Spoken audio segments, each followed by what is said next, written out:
Let's think historically. Is Paul Revere's engraving of the Boston Massacre an accurate representation of an act of unpardonable British aggression, or a clever piece of propaganda designed to manipulate the public to support the revolution?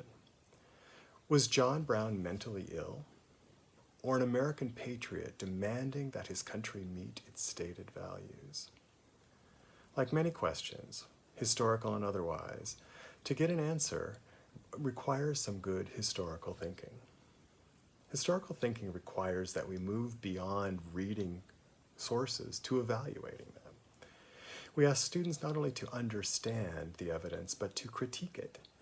When deciding how much credibility to give a source, we ask students to consider the evidence it presents and what the author is trying to accomplish. We ask students to compare across sources to see where the truth might lie. Assessing how well students think historically about sources requires that we know what that thinking looks like. And a fair assessment of historical thinking requires that students actually be taught how to do it, and that they're giving it a fair attempt, that they're trying to do it. Students are often more willing to think historically when they understand what it does for them, when they see the payoff. In the words of motivational writers, this is called relevance. Luckily, the ability to evaluate historical sources has clear connections to students' current lives. And let's start with an example. Good historical thinking can prepare students for navigating the current media landscape, a landscape that Kate Starbird, the co-founder of the Center for an Informed Public at the University of Washington, recently described as a perfect storm. It has the combination of we need basic information about the novel coronavirus and its effects. There's this fast-moving social media communication going on, and there are pre-existing fault lines in our society. There are things we want to believe and things we are unwilling to believe. Literally, the health of our students and our society is at risk. Historical thinking can help. In this presentation, I'm going to work backwards. I'm starting with the present and what we are learning about what it takes for students to navigate the online world they increasingly inhabit. I want to think about the present moment, to use that to think how those same skills might be used in the service of historical thinking. I'll start with considering the stance we want students to take towards information in general, and historical information is no different.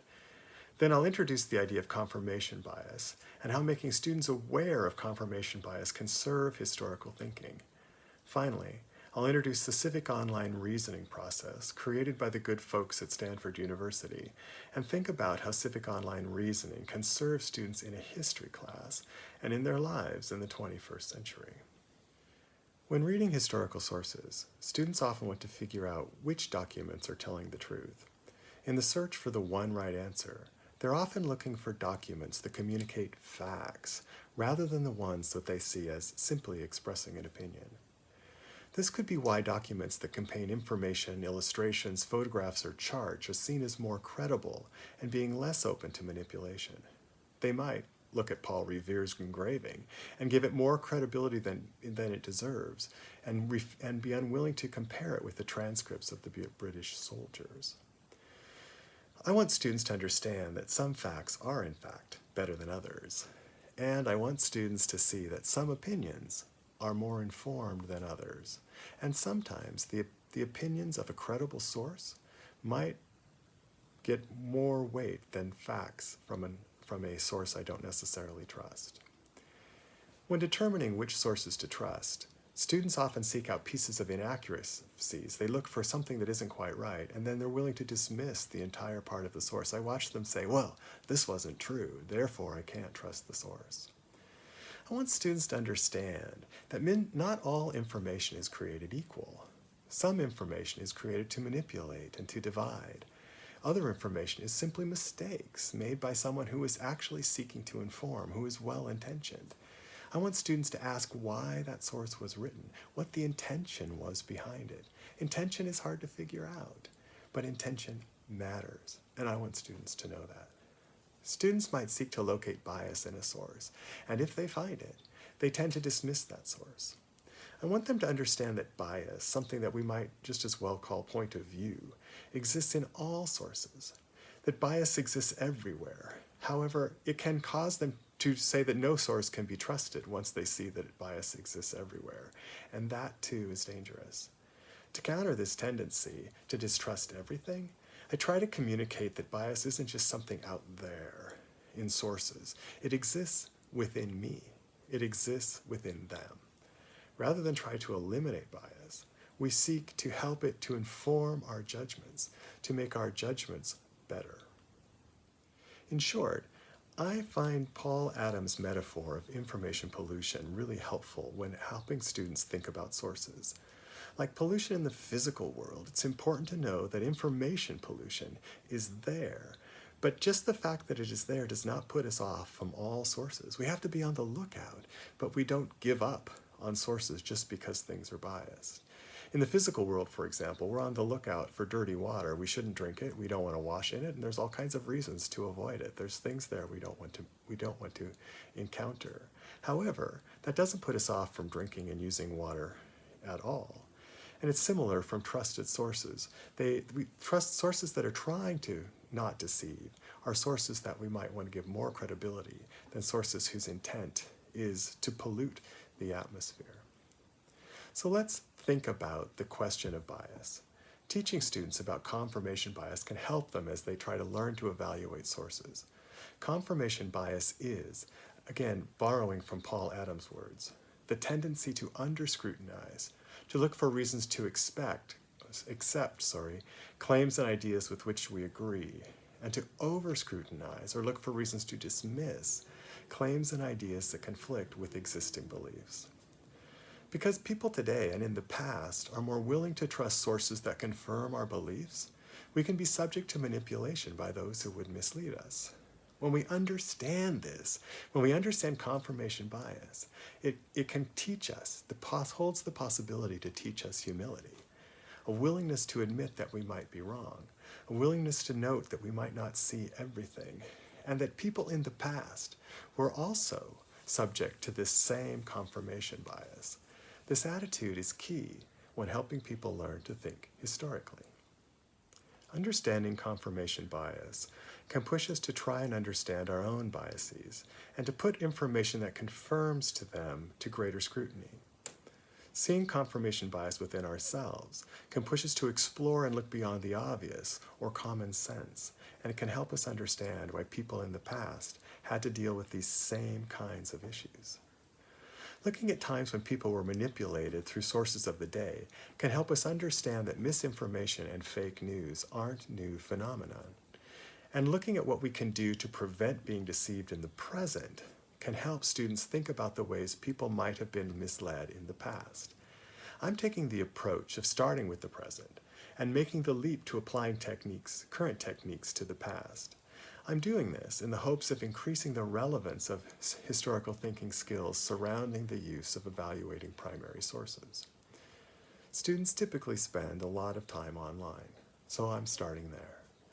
Most of us were taught to evaluate online sources by spending time in the source and for looking for things such as the domain name, is it an org or a gov? We look for an affiliation with the university. We try to decide if the source can be trusted. But we're starting to realize that this method is time-consuming, it's subject to manipulation by the people creating the source, and probably most importantly, students don't do it. And pretty much we don't do it either. One of my favorite fake news sites is the site featuring the Northwest endangered tree octopus. Just a tip from the start, there is no such thing as a Northwest tree octopus, as much as I wish that was the case. But you'll never know it by looking at this site. I've pasted some of the features of the site here that are designed to deceive the reader, and do so quite effectively. Here's some things I'd like you to notice. Notice the use of photos and graphics, and as we talked about earlier, these increase the likelihood that students are going to believe this source. The links, although you can't click on them, there are links to reputable sites. They sort of ride the coattails of the credibility of other sites to suggest credibility of their own sites. All links on this site actually work. They're maintained and they take you someplace, usually within the same site. There's a disclaimer here that lends an air of respectability, suggesting that they are warning us about what to watch for. This is ironic and pretty sophisticated because it has the opposite effect. Who would warn me about things I should watch out for if I need to actually watch out for things? When students were asked to evaluate this site, in fact, most find it reliable. So what do we do? The folks who brought you the Stanford History Education Project have been looking at how fact checkers decide if they can trust a source. From this research, they developed this thing they call the civic online reasoning. I think civic online reasoning, when understood well, is a nice introduction, a nice way into evaluating historical sources that students can use fairly readily and adapt for lots of age levels. Civic online reasoning has 3 parts. Questions we ask when we're trying to decide if information is polluted. They ask, who is behind the information? We ask, what evidence is being used? We ask, what do other sources say? Key to civic online reasoning is a willingness to leave the source before you've invested too much time in it. Instead of spending time poring over the source, you read you do what they call reading laterally. That is, we go to other sources to find information about this source. Just parenthetically, I hope you can see the connection to historical reasoning when we're asking them to compare sources. We want them to understand it, but we also want them to develop the disposition to go to other sources. And here, going to other sources turns out to be what will give you the biggest bang for your buck. In the case of the Northwest tree octopus, if we do a search and we don't go back to that site, we find a couple of places that immediately throws suspicion on the source. The Library of Congress identifies the site as an internet hoax. Wikipedia, drawing directly from the Library of Congress, does the same. On the Library of Congress site, we learn that Lyle Zapata is behind the information. On other sites, we learn that it's possible to send money to Mr. Zapata to support this endangered creature. Knowing that the site is a hoax helps me look at the evidence that's being used. I start to see the way the links to other information have nothing to do with the Northwest tree octopus, and that those sites don't mention this fictional animal at all. It's easier for me to recognize the sleight of hand. How does this relate to historical thinking? I'm suggesting that teaching students the civic online reasoning process can provide a rationale for why we're asking them to spend the time slogging through sources. And it might increase students' disposition to do the work of comparing sources, looking at what the sources have to say about each other, a place where I tend to find students being resistant.